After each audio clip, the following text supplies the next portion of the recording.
You're scrolling, and you see her. The quiet one in the corner of the office Christmas party, the one everyone barely notices, signing her own heartbreak away while carols play. What you don't see, what no one in that room saw, is that the pen in her hand was worth more than the CEO's car. This is the story of Alara, and the Christmas party where she signed the divorce papers, and her old life ended. But stick with me, because the reason she was there, and what happened next, will change how you see the people around you forever. This is True Kindness Tales, and if you believe in second chances and the hidden strength in quiet people, you need to hear this. Don't forget to hit subscribe for more stories that prove truth is stranger, and more beautiful, than fiction. The champagne at Caldwell and Stern's annual Christmas party was cheap and too sweet, but the laughter was expensive. It was the sound of ambition, of clinking glasses sealing unseen deals, of forced merriment in designer dresses. And in the farthest corner, perched on a stiff velvet chair that had seen better decades, was Alara. To her colleagues, she was the timid woman from accounting who wore the same 3 wool blend cardigans in rotation, whose lunch was always a homemade sandwich eaten quietly at her desk. She was a ghost in the machinery, only noticed when a report was late. Tonight, she was a specter at the feast, her eyes red-rimmed behind plain glasses. Across from her, looking impeccably bored, was her husband, Julian. Or rather, soon-to-be ex-husband. He'd insisted on this place, this time. Let's just get it over with, Alara. It's a party, no one will notice a little business, he'd said, his voice as smooth and cold as the ice in his untouched drink. The little business was the final dissolution of their 7-year marriage. The papers lay between them on a small, wobbling table, a stark island of reality in a sea of tinsel and fake cheer. Alara's pen hovered. She saw not the legalese, but the memories. The young artist he'd married, full of dreams he'd systematically mocked. The way he'd scoffed at her quirky paintings, calling them a hobby for a housewife.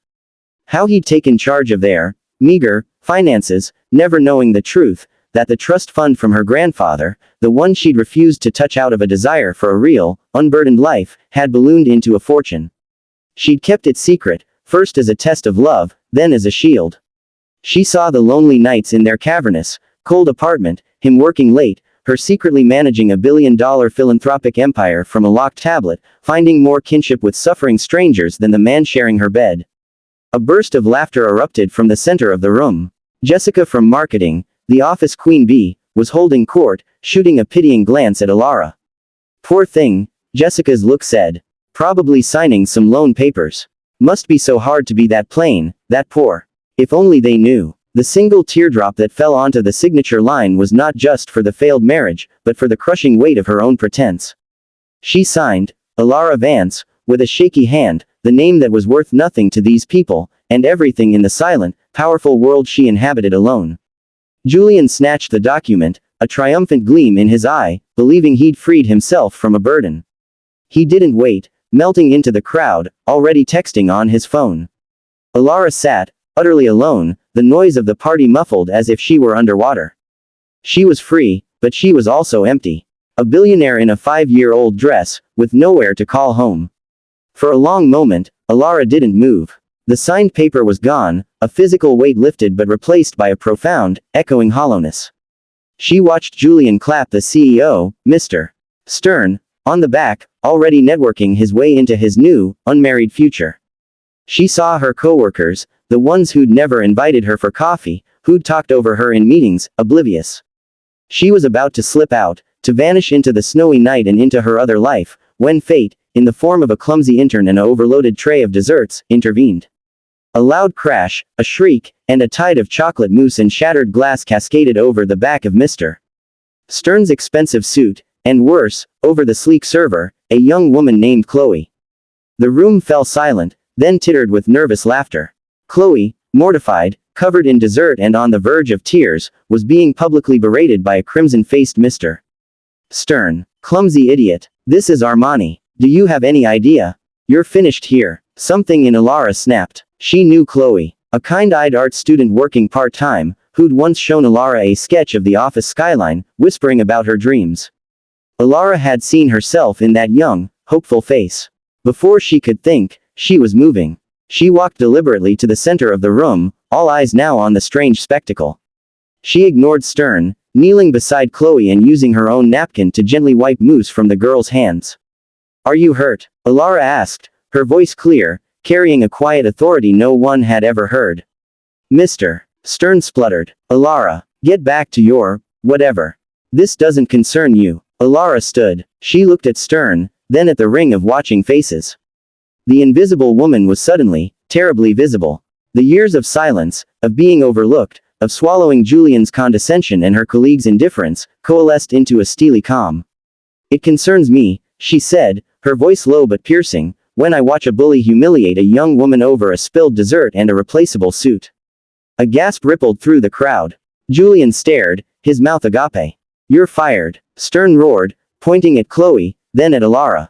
And you're done in accounting. A faint, sad smile touched Alara's lips. She reached into her simple cloth handbag, not for a tissue, but for her phone. She made a single call, putting it on speaker. Arthur, it's Alara Vance. Yes. Initiate Project White Knight. The target is Caldwell and Stern. Full acquisition. Immediate basis. She ended the call. The room was dead silent, confused. Mr. Stern laughed, a harsh, barking sound. Acquisition? Have you lost your mind, you pathetic little? His phone rang. Then the board chairman's phone rang.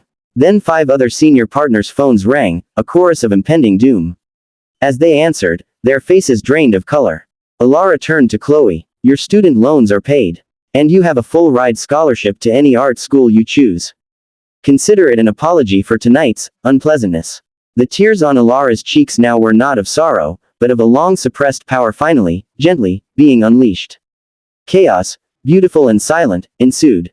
Mr. Stern was sputtering into his phone, but how? Julian pushed through the crowd, his face a mask of bewildered fury. Alara, what is this? What did you do? Who is Arthur? Alara looked at him, truly looked at him for the first time in years, and felt nothing but a vast, quiet pity.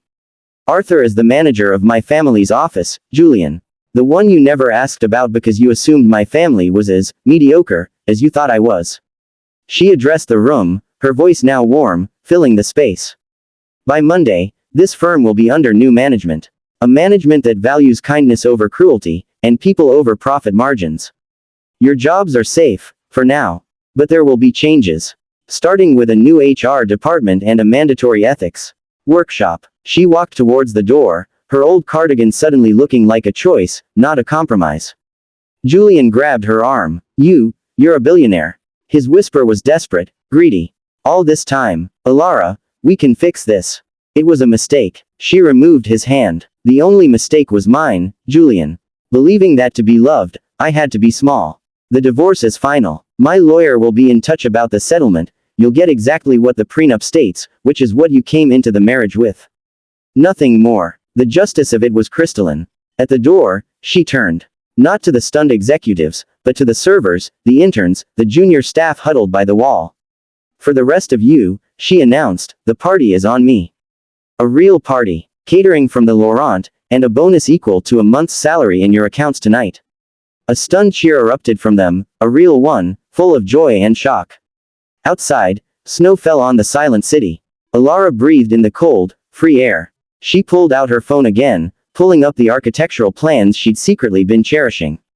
Not for a mansion, but for a community arts center in the city's forgotten district, a place for dreamers like Chloe, like her younger self.